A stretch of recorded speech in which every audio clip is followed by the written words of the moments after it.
வருஷம் முன்னாடி இருந்தே திரு அண்ணாமலை நம்ம வந்து இங்கே திமுகக்கு எதிரான ஒரு வெற்றிடம் இருக்குது, அதை நிரப்பணும்னு கஷ்டப்பட்டு உழைச்சார். அதுமாதிரி 40 வயசுக்குள்ளே இருக்கிறவங்க வந்து கிட்டத்தட்ட 40% இருக்காங்க. இந்த கூட்டம் தான் அடுத்த தேர்தலை தீர்மானிக்குன்னு பலதாக சொல்லியிருக்கிறாரு. விஜய் கட்சி ஆரம்பித்த போது நிறைய பேர் கண்டுக்கலை, இல்லைன்னா வந்து ஏளனம் செஞ்சாங்க, எதிர்த்தாங்க. அப்போ தைரியமாக வந்து அதை வரவேற்று வந்து அண்ணாமலை பதிவு போட்டார், பாராட்டினார்.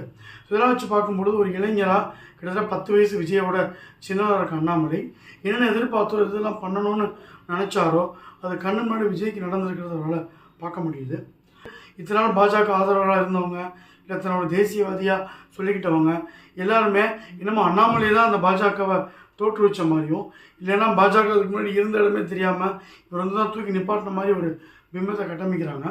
அண்ணாமலையோட ஒர்க்கையோ இல்லை அவர் வந்து தமிழக பாஜகவுக்கு பக்கமாக இளைஞர்களை திருப்பினதையோ இல்லை அவர் வாங்கின வாக்கு சதவீதம் இதையுமே நம்ம குறைத்து மதிப்பிடலை. ஆனால் அதே மாதிரி இந்த அண்ணாமலை அவர்கள் வந்து ஐபிஎஸ் இருந்து வந்தார். அவர் தனியாக வெளில வந்து அவராக ஒரு பிஜேபி இல்லாமல் ஒரு கட்சியோ ஒரு இயக்கத்தையோ ஏற்படுத்தியிருந்தார்னா அதே வந்து வெளிச்சமோ அதே ஆதரவு இருந்திருக்காது. இது நிறைய பேர் தெரிஞ்சோ தெரியாமலோ வந்து ரொம்ப நாசுக்காக அதை மறந்துடுறாங்க. ஒருத்தர் நல்லா ஓட்டக்கூடிய டிரைவர் தான், பட் இருந்தால் அவருக்கு நல்லபடியான கார் அமையணும்.